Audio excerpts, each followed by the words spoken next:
What is going on, everyone? Welcome to week 3 of the PTL. This week we are going up against Brettibus, and he is the coach of the Philadelphia Swirlixers, I think is the name of the team. If it's not, it'll be in the title. He is 1-1. We are 2-0. We are currently leading the division in, we aren't leading the division because there's like 40 teams and there's a bunch of other undefeated teams as well. But our team, the Go Crusaders, remember this is a team-based league, is in first place right now. So we want to continue that streak for our team to sort of make sure that we continue to stay on top. But we're a pretty substantial number of games ahead. There's 10 people on our team, and the majority of them are having a positive record. I did play this game late, so I think I was the last person on my team to play, and I think we have won the majority of games every single week so far. So that's been really cool. But it's still an individual in the sense that like you have your own personal record, things like that. It's not exactly like Owl, for example. But anyway, besides the point. Welcome. This is against Brettibus. I will show you his matchup. Our matchup against him. I got earrings. These are new earrings now. I expect to see them more on the channel. Tell me if you like them. If you don't like them, be honest. If you do, compliment me because I need that shit in my life right now. Okay. We're going up against Brettibus. Basically, if you remember from last week, the color coding basically just means in order of likeliness I expect. Now, I didn't sort it in any way. I just think the way it's ordered from, we'll see if I could do this. Oh gosh. The way it's ordered from like the top down, this is a weird hand motion, just coincidentally ended up being the order I expected to see them. So I think Aegislash, Weavile, and Rotom Wash are pretty likely brings. Aegislash just does a lot of work against my team. I don't have the greatest Flash Cannon switch-ins of all time. It's just Cinderace and Raichu and Durant, I guess, but none of those really want to be taking hits, especially special hits. And then if he's like an Autonomized Weakness Policy set, that could also be somewhat problematic. Weavile, I think, is a must-bring on his end. I did one mock with Sean, aka Blind Messiah, and he didn't end up bringing Weavile, which kind of shocked me, but I still think it's coming, and I've definitely built a lot of things that can take on Weavile. Just Ice Shard to beat the Komodo with Clinger Soul, Ice Cool Crash to Powdon, knock off the Gothitelle, Ice Shard the Scarf Braviary, which could have been a possible bring, etc. Rotom Wash is something else. I expect to see a defensive set. I don't think he'll bring a Scarf set, but I think just a regular defensive set with Volt Switch, Hydro Pump, Will-O-Wisp, Pain Split, maybe even Nasty Plot. I don't know. So just those three I generally expect to see. If Cinderace wasn't here, I would not expect to see Rotom Wash, but it's really his only good Cinderace switch in outside of Appleton and Cineroar, both of which I have coverage for, and then it's also his way to beat like Hippowdon, so that's why I see it. Ninetales, Appleton, and Cineroar, and Raichu, any of those could come necessarily. I'm not going to go into their matchup too in depth. Stonjourner, I really have no idea what to think about. I think it's probably a good switch into like Cinderace, but between High Jump Kick, I don't see it. Komodo probably sets up on it. Hippowdon comes in for free. I just don't really see it coming too much.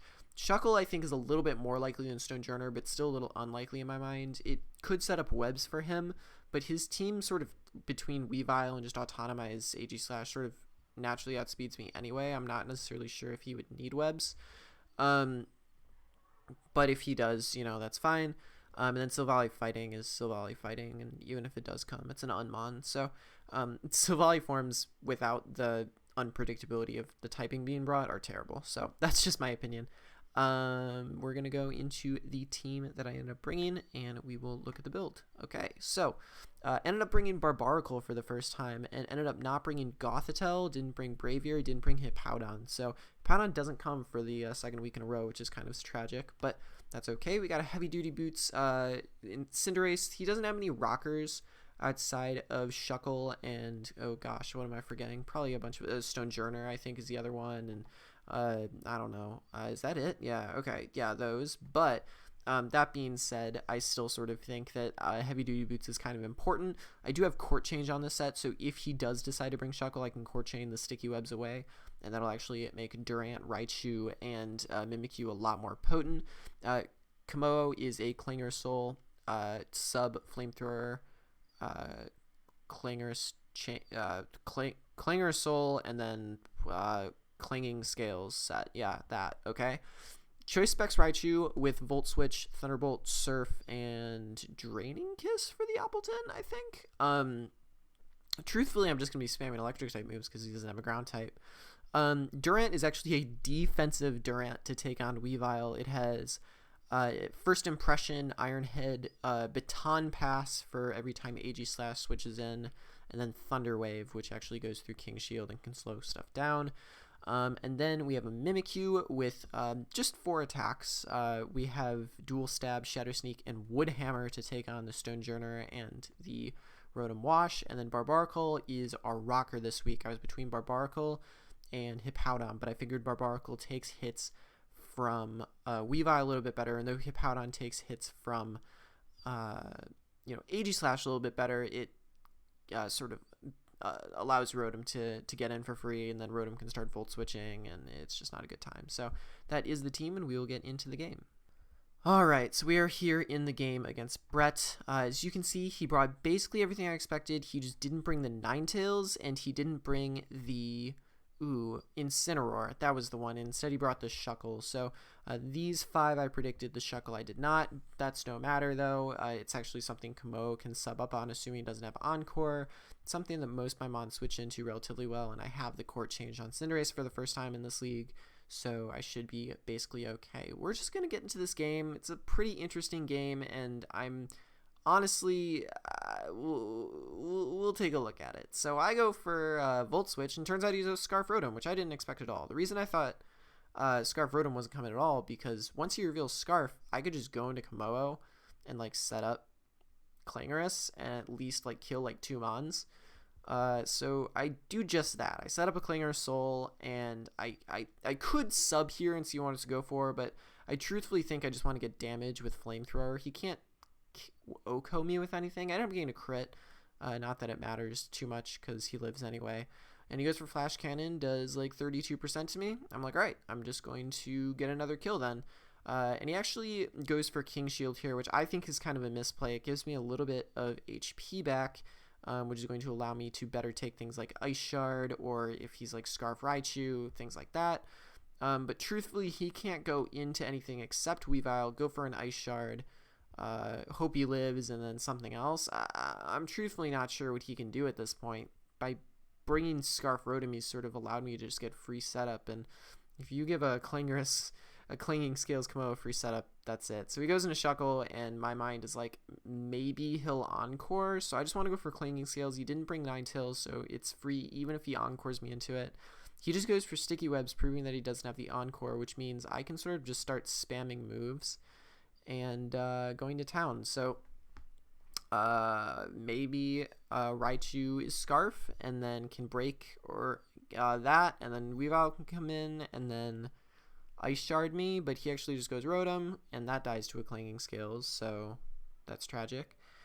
And then Raichu comes in. I'm like, maybe this thing is Scarf and is going to kill me. Nope, it isn't, and I can kill with the Clanging Scales. And then maybe Appleton is Habanberry and can take one, potentially, maybe, hopefully.